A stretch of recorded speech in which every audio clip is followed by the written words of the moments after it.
Judging a book by its cover, or what's more commonly referred to as profiling in the law enforcement world, is a big deal for all of us. If law enforcement can just look at you and say, maybe there's something going on there, and then enter your information into a large law enforcement intelligence database, which may also be used for prosecution at some point. And that's why today we're going to talk a little bit about the TxGANG intelligence database. Now, in this video, we're just going to do a very high-level overview of what the process looks like and what some of the laws are that apply. But remember, it's really important to know for everybody, because this could involve a situation where you're not even arrested, or maybe you don't even know that the cops are looking at you and your information still gets put into a database nonetheless.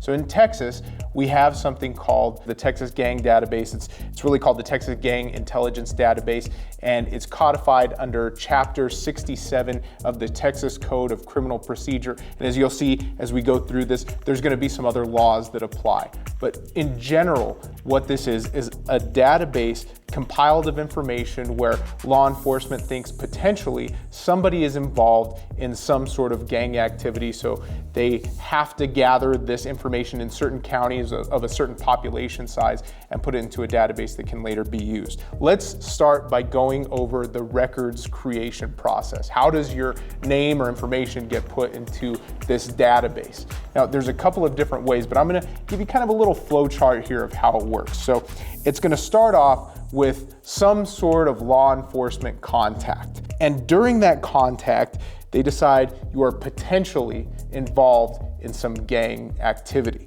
And I keep overemphasizing the word potentially here because there doesn't necessarily have to be some sort of concrete evidence that you were involved in anything or doing anything wrong. And we look at that word potentially, and that's really where, as a defense attorney, as a defense firm, our team looks at that word and we really dissect it to make sure that there's really important things that are adhered to, like your right to privacy. There's some other federal laws that apply with your information being entered into the database. But that's kind of how it starts.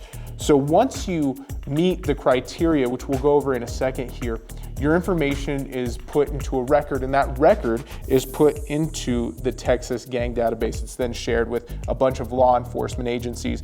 Chapter 67, again, of the Code of Criminal Procedure outlines what those agencies are, what they're doing, what their roles are.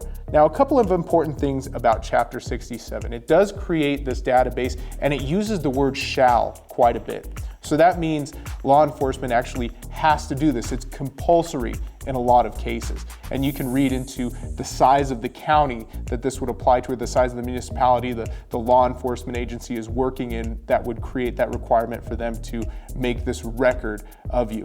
Now, the other thing that's really interesting about the legislation itself in Chapter 67 is that it also mandates some federal training that these law enforcement agencies have to go through to make sure that they are putting the right information in there, and that they're actually putting things in there that meet the criteria of the gang database under something called 28 CFR, that's Code of Federal Regulations, Part 23.